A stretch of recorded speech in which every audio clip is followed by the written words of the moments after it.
So in making the statements that he did to the judge during the period of time, at that point, he believed he had turned over everything to the defense. And he continued to comply with discovery. In September, there was an order entered in June, shortly after he turned the DNA over, where the judge specifically said, at some point, you're going to have to turn over all the underlying data that Dr. Meehan has. It says you're going to have to turn over the underlying when the court orders you to do so, which the court ordered to do in September, and he turned it over in October. And at that point, he turned over everything he had obtained from Dr. Meehan, including the underlying, including the DNA that we now know about. The way the defense got the potentially exculpatory evidence about the DNA in the underwear was from Mr. Nifong. He turned it over. You'll hear nothing about him saying, Dr. Meehan, well, perhaps we should move for some protective order on this, or we should exclude that. He just turned it over.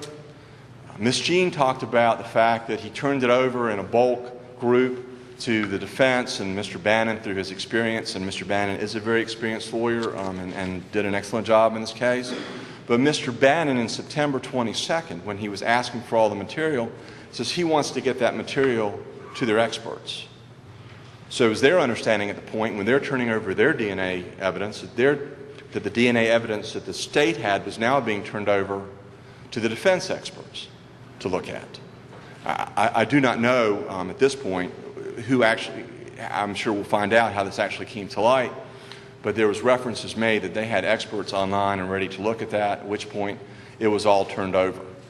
I ask you to examine the December 15th hearing of Dr. Meehan, because I believe he made a number of statements. Part of the problem with the December 15th hearing with Dr. Meehan was that he wasn't prepped. When Mr. Nifong got the motion on December 13th that suggested that perhaps he was hiding evidence and that was not in there, because in the motion itself it specifically talks about how any defense lawyer or prosecutor should know this is potentially exculpatory information. He doesn't call Meehan and say we've got to cover this somehow. He doesn't call Meehan saying you've got to be prepared to testify for this. He calls Dr. Meehan the day before and essentially says there may be some bad publicity for your office, come in and testify, and doesn't really fill him in on anything else, because Mr. Nifong believed since there was some question about that, he was just going to let Dr. Meehan get up there and state what went on, so there'd be no question and there'd be no issue about whether he was actually trying to hide something or not. But I believe even in the December 15th hearing, with Dr. Meehan being all over the place, he specifically said Mike Nifong never asked him to exclude anything from that report. And in the December 15th hearing, he does say at that point that the other information from the underwear and from on Ms. Mangum was spelled out as non-probative evidence. So he was explaining that as early in that, and I believe one of the last statements you'll see Mr. Nifong actually make in this case, he makes to the New York Times shortly after this hearing, where he says, yes, this was potentially exculpatory evidence and they were entitled to it, not trying to come up with any justification for hiding it. And maybe he didn't come in and say, gee, I'm sorry, I should have turned that over or something. I don't know that that's a specific ethical violation. He did not do that. And I believe, obviously, the State Bar will have the opportunity to ask Mr. Nifong. I don't believe that would be consistent with anything I've seen from Mr. Nifong and his behavior about how he acts on all sorts of cases. He then asks the attorney, he doesn't try, once he realizes there's a problem and the State Bar files a complaint against him, he doesn't try and dismiss the case and close the file and keep it away from investigation. He turns it over to the AGs, asking for a complete independent investigation, for them to look through everything, for them to make a determination, and says early on, whatever determination they make, I'll respect and I'll stand by, which he has.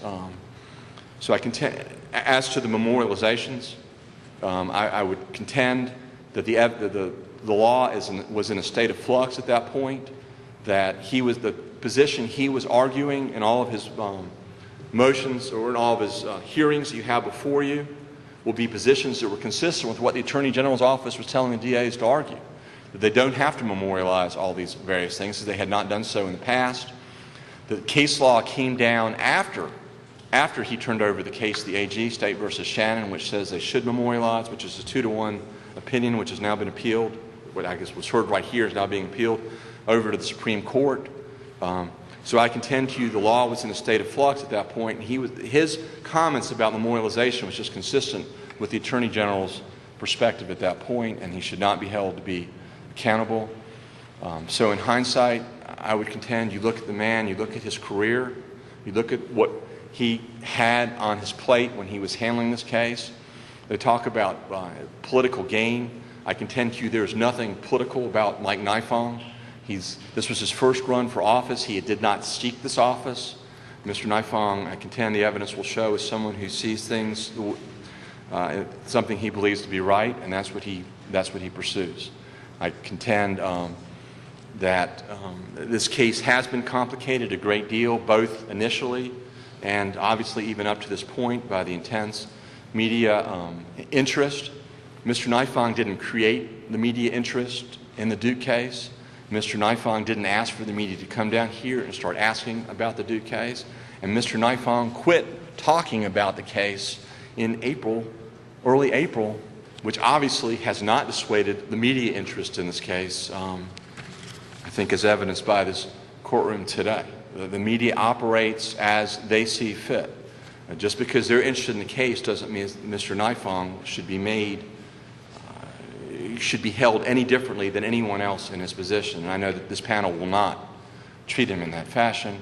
So I contend to you, when you hear all the evidence, you realize Mr. Nifong at no time committed any intentional violations of the state bar. And I want to thank you for your time beforehand, and thank you for the job that you do in serving the lawyers in North Carolina. Thank you, Mr. Friedman.